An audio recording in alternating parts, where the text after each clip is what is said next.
Vážení občané, začnu slovy známého činitele. Vážení občané, pasa leží na marách a vysílá nám jasné signály k mému pustu, že je konec masopustu. K smutku prý není důvodu.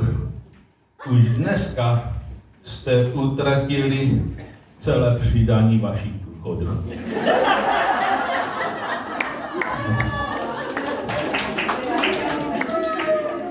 A svým veselým jste zase signály dali, že se dokážete bavit, i když důchod je pořád malý.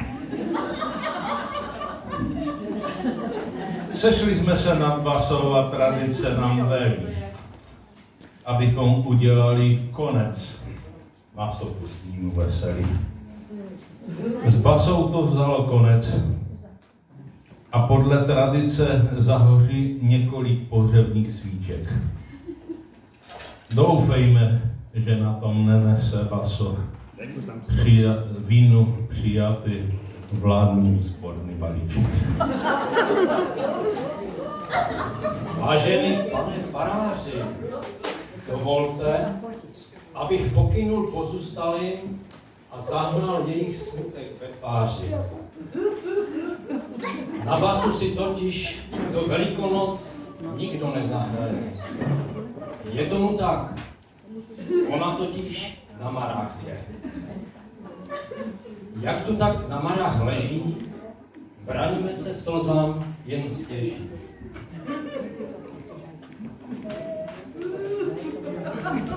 Dobře však víme, že se s ní shledáme zas, až nastane ten pravý čas.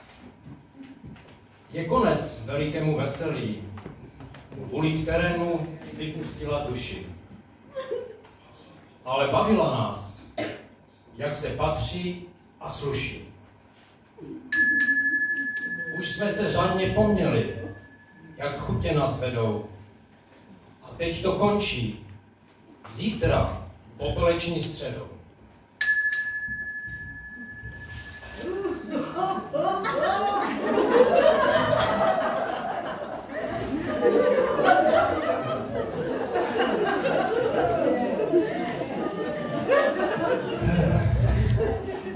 Tradičně si připomeneme něco ze života basy, co potkalo nás ve vsi vůbec za ty časy. Za rok jsme se naučili, co je to inflace. I když jako důchodci nechodíme do práce. V televizi nám ukazovali takovou tabulku a my teď víme, že ze stejné peníze si z důchodu koupíme jenom půlku. Nejvíc jsme se těšili, jak nám důchod přidají, ale aby jim víc zůstalo, tak si 1000 nechali.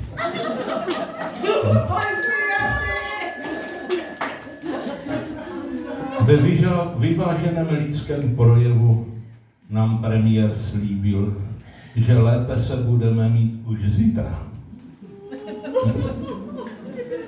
To je ráda chytrá. Prostě profesorská. Praví, levně si zajeďte nakoupit do Polska.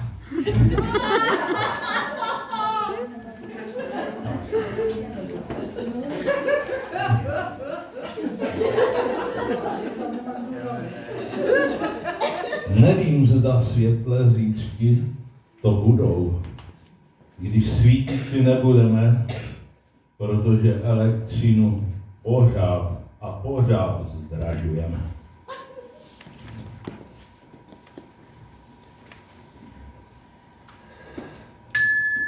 V tom lidském projevu se politici různých klípek předbíhají. Schillerova v podlužanském kroji a Bartoš na harmoniku hrají. Aby dostali koaličnímu heslu blbostech vždy spolu, tak Jurečka jezdí v televizi na své farmě na traktoru. Ale pane faráři, i u nás ve vsi je veselo, když se zadaří. Tak například, výborně jsme se bavili na gulašfestu. Sice za naše, ale spořádali jsme 10 kotlů guláše a toho piva a štamprly, co se vypilo. To by statisticky i leckému městu a ne malé vsi svědčilo. Co nás ale mrzí zejména, že od nového roku je zamecká restaurace zavřená. Ten, kdo pivo nechce být v obchodě, toho naštěstí přivítají u babek v hospodě. V zámku můžeme navštívit nejen úřad obecní, třeba s žádostí o výměnu popelnic, ale za návštěvu stál i krásný koncert novoroční, kde hudebníci duo Vašut a Sivek a sopranistka Karolina Levková nemohli nám představit víc. I Pán Bůh při stvoření světa řekl: budíš světlo hned. No naši radní zařídili na každém sloupu nové světlo LED. Teď to máme ve vsi v noci jako v Praze. I nad košatkou svítí obloha jak polární zář.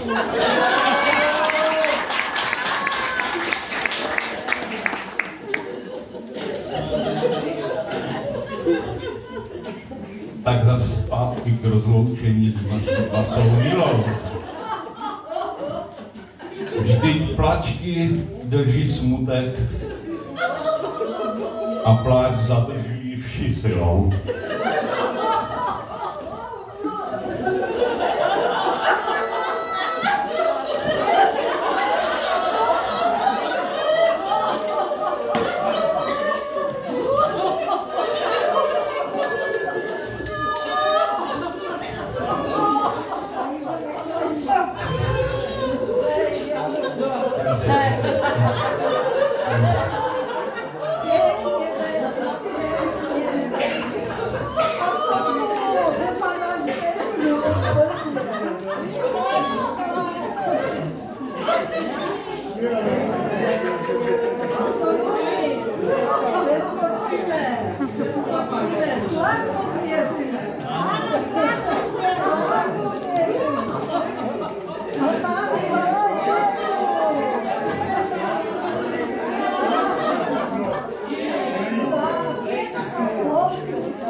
Děkujeme naše Karle Mile.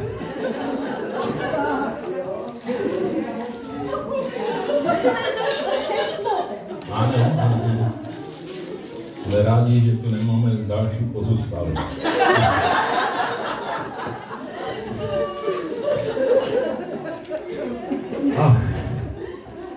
Je teďka spání. A každý z nás se kaje jako pozůstalý. Hodnotíme, jak jsme tu naši basu měli rádi. A kolik do veselí sní jsme vlastně investovali. Že někdy to bylo až na pokraji hříchu. Naše akce veselí snad byly alespoň trochu k smíchu.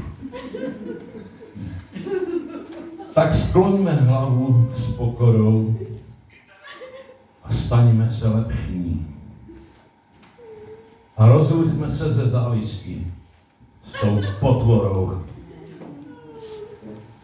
Nic nám teď už nebrání, abychom se s trochou vína podrobili veselému přijímání. A kdo nechce, ať to třeba splachne pivem nebo fernetem. Jen když smutek spadne a basu uctíme s ohledem jejím obětem.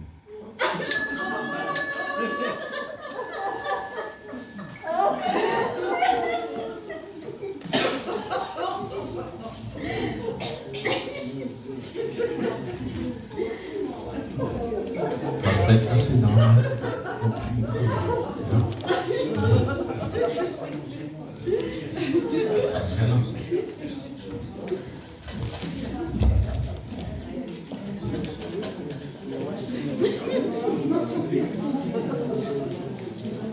Svaté přijímání.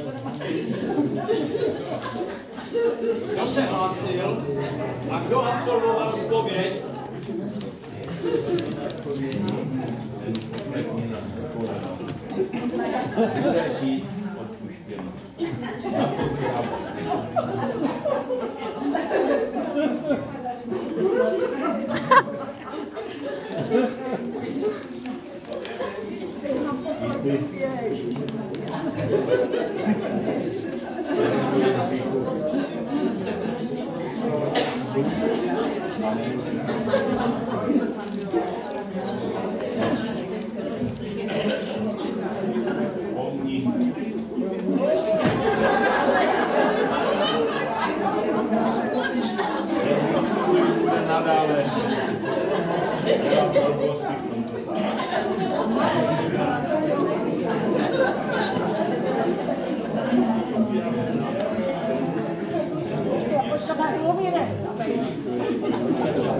To jo, bude taky.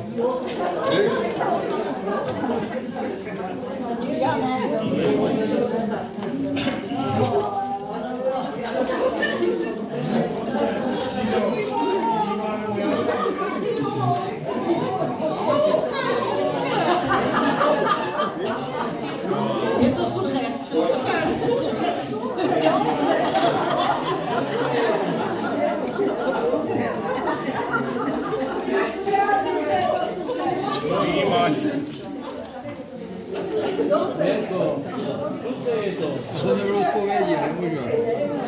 To nevadí, když si nepáchal hříchy, budeš je páchat nyní.